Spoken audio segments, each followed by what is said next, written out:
Hello बच्चों, कैसे हो आप लोग। आई होप कि आप लोग ठीक होंगे। आज हम पढ़ रहे हैं क्लास 6 हिंदी चैप्टर नंबर 20। बच्चों, चैप्टर का नाम है रुपये की आत्मकथा, जिसके बच्चों आज हम क्वेश्चन आंसर को पढ़ेंगे और समझेंगे।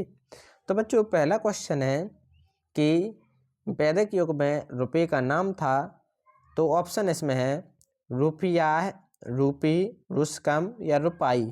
तो बच्चों, इसका सही आंसर होगा ऑप्शन नंबर 3, रुस्कम।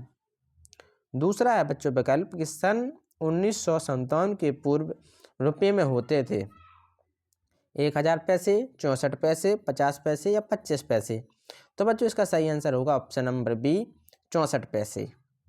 अब आते हैं तीसरा विकल्प हैगा कि रुपये के नए अंतर्राष्ट्रीय प्रतीक की लिपि है द्रविड़, ब्राह्मी, देवनागरी या गुरुमुखी। तो बच्चों, इसका सही आंसर होगा देवनागरी।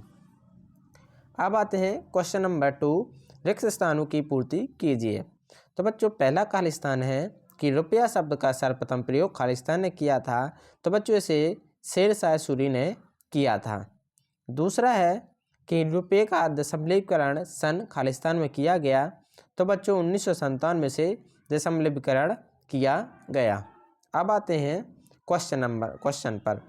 तो बच्चों, क्वेश्चन नंबर तीसरा, एक या दो वाक्यों में उत्तर लिखिए। तो बच्चों, हमें एक दो वाक्यों में उनका उत्तर देना है। तो पहला क्वेश्चन है कि शेरशाह सूरी के कार्यकाल में रुपये का वजन कितना था।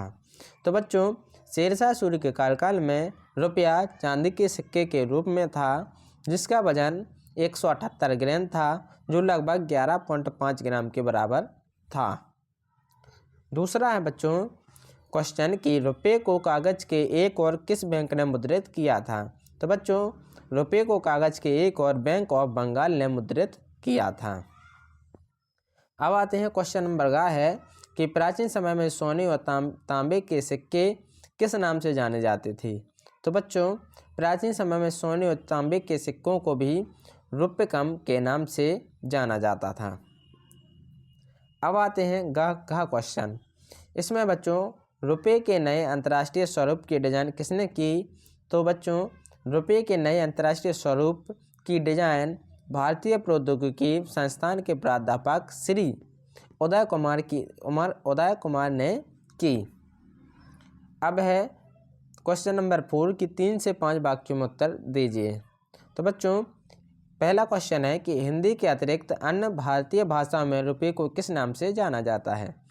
तो बच्चों, हिंदी के अतिरिक्त अन्य भारतीय भाषाओं में रुपया शब्द का नाम भी उस नाम की समानता लिए हुए नाम से ही जाना जाता है। जैसे गुजरात में रुपयो, कन्नड़ में रुपाई, मलयालम में रूपा, मराठी में रुपये नाम से जाना जाता है। इन सब भाषाओं में थोड़े परिवर्तन से रुपये का स्वरूप एक ही है। अब दूसरा क्वेश्चन है कि दशमलवीकरण के पूर्व रुपये को किस आधार पर या किस प्रकार विभाजित किया जाता था। तो इसका उत्तर होगा कि दशमलवीकरण से पूर्व रुपये को आने, पैसे और पाई में बांटा गया था। उस समय अर्थात 1957 से पूर्व 3 पाई का 1 पैसा होता था, 4 पैसे का 1 आना और 16 पैसे का 1 रुपया होता था। अब है बच्चों गा क्वेश्चन है कि वर्तमान में किन किन देशों की मुद्राओं के लिए अंतर्राष्ट्रीय प्रतीक प्रयोग में लाए जाते हैं।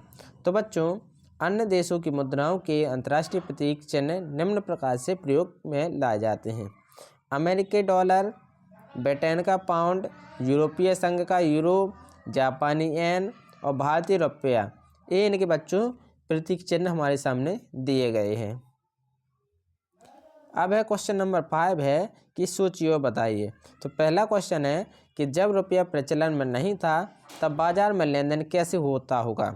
तो बच्चों, उस वक्त रुपये के प्रचलन न होने पर बाजार में लेन देन वस्तुओं के बदले वस्तु द्वारा होता था, यानी कि बच्चों रुपये के बदले वस्तुओं को आदान प्रदान किया जाता था।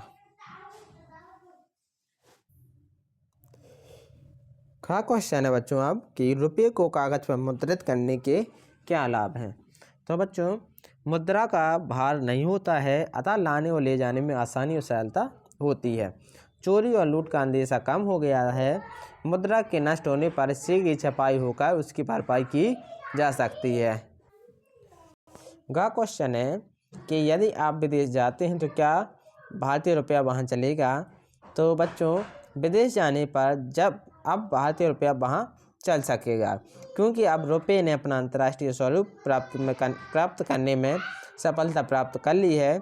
रुपये ने भी डॉलर, पाउंड और यूरो की तरह अंतर्राष्ट्रीय बाजार में पहचान बना ली है। तो बच्चों, अगर आपको ये वीडियो पसंद आई हो तो प्लीज़ लाइक एंड सब्सक्राइब करना ना भूलें। Thank you.